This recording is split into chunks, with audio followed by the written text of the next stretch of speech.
Good afternoon.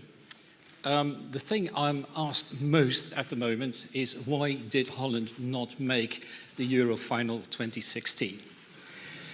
It is a very difficult question to answer as an economist. That was what I was thinking about when thinking what I was going to talk about today. In the recent past, Holland used to beat Iceland 12-0, 40-0, home and away, no problem at all. This year, they lost 1-0 at home, unbelievable, and 3-0 away in Iceland. Obviously, the competitive landscape for Dutch football has changed fundamentally. And that was the sort of parallel I thought I wanted to discuss with you today. That there is no God-given right to being in the final. The final, I think, that we are going to play in, and we have to play in, is that is governed by the IMF. In about 2 years' time, the IMF will come here, and they will basically determine whether we can play yay or nay, and whether we are in this particular game. As we get their assessment, we will make sure that we are there. I will continue with my football theme throughout. So the pitch is what we play on. What is our shape? What do we look like? How does it need to be? The IMF in 2010 wrote 6 reports, and I had the misfortune of reading them over the last couple of days, on making sure that I understand what they said last time and what we therefore should have done, or maybe still have to do, in order to get our good writing up at that particular pace. What did they say? First of all, enforcement needs to be strengthened, they said. At the time, we did not have an enforcement division, and we put that in place. What did they also say?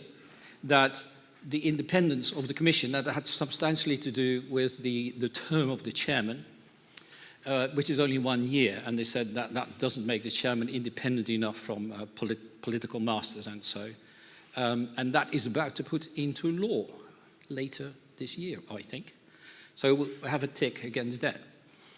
They also wanted us to cooperate more with the host.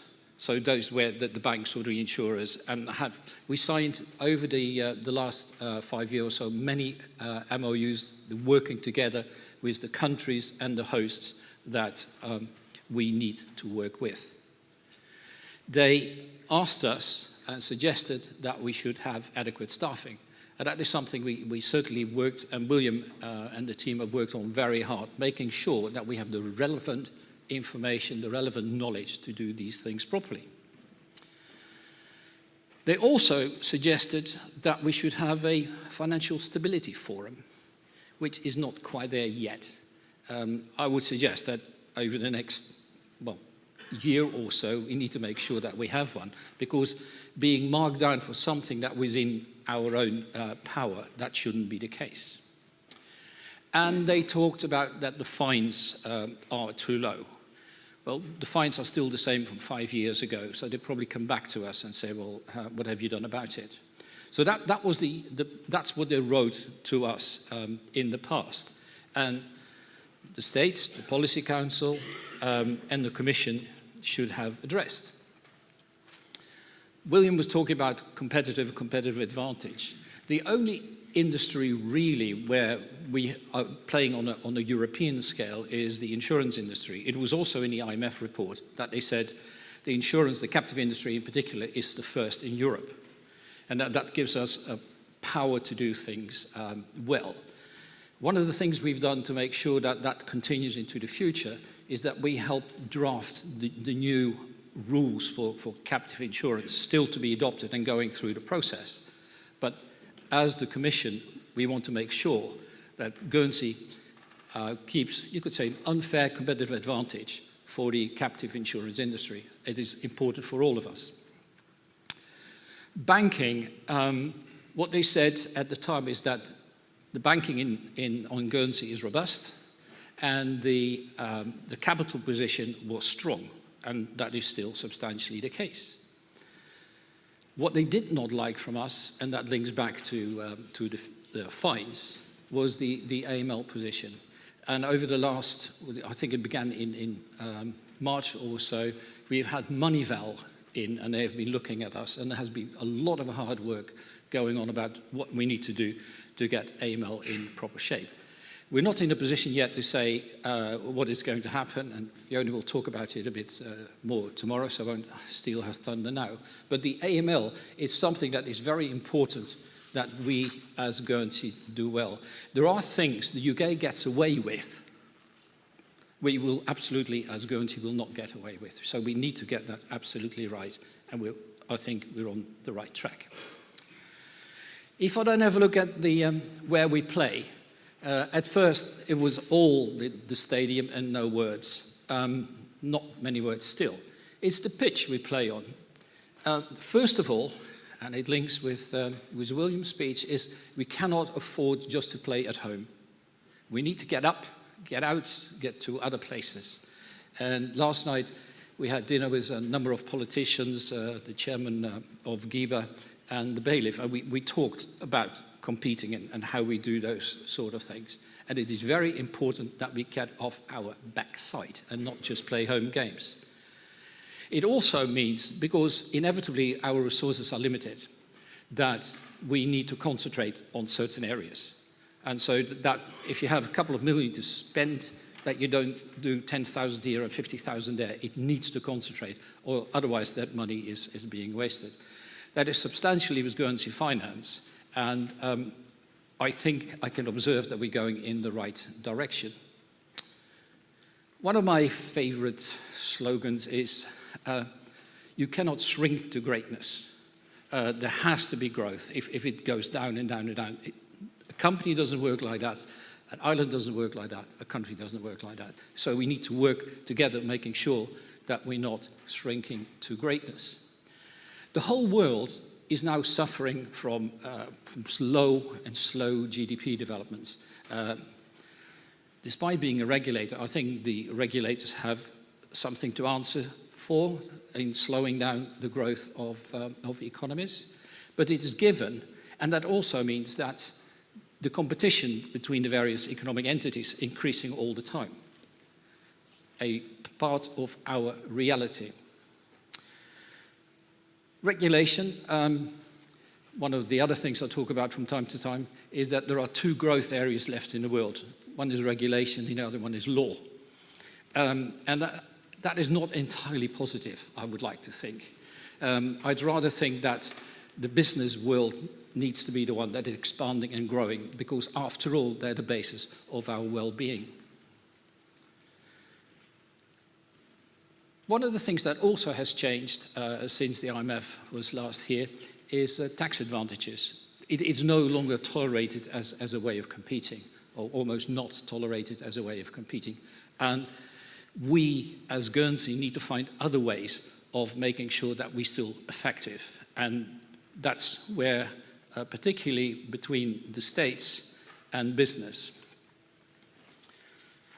As GDP is not growing and the tax is not allowed as part of it, you find also governments looking to get more tax revenue. You can see that very clearly in Mr. Osborne, the UK Chancellor, trying to do things to the tax rates for businesses. You see it in Dublin, of course, which is still there. And interestingly, what absolutely intrigues me is the new President of Europe, who of course was the Prime Minister of Luxembourg. And he says he can't remember that he did any sort of favourable things. He never had anything to do with it, which I find quite difficult to believe. In the dinner last night, we were talking about quite a number of very good things about Guernsey, but in particular, the use of the rule of law.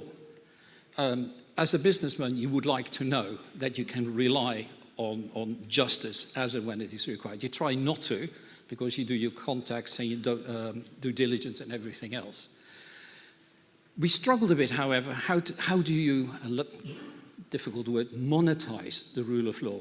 Because you can say, and Kevin Stewart is sitting here, these new broadband, new IT developments, new cables and everything, and you can advertise that.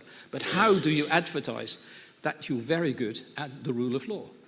And you can see it in around Lloyd's in London, that's the availability of the advocates, the lawyers and everything else that allows that particular part to run smoothly is an important one. We have it here on Guernsey and we need to make the most of it. I have no brilliant idea how to do that, but I feel very strongly that it is something that gives us a competitive advantage as we can get it across to our people.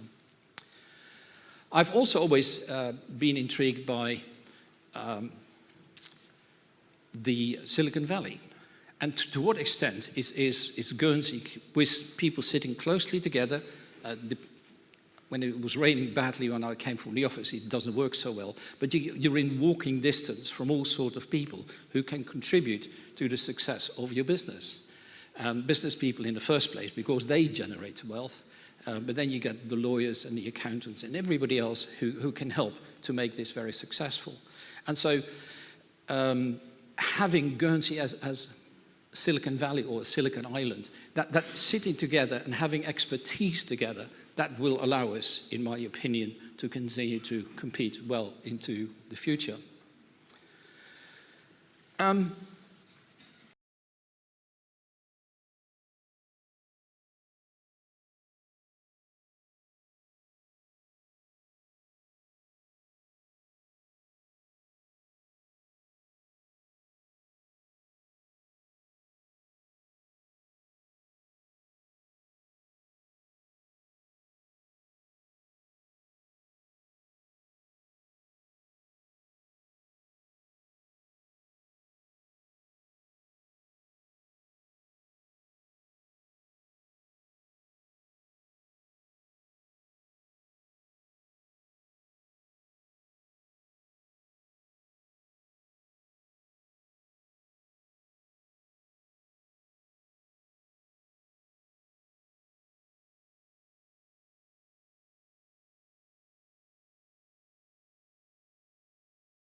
We need to carry it to the world to make sure that the world understands. And if the world doesn't, then we need to tell them. One of the things that the forum says is market size.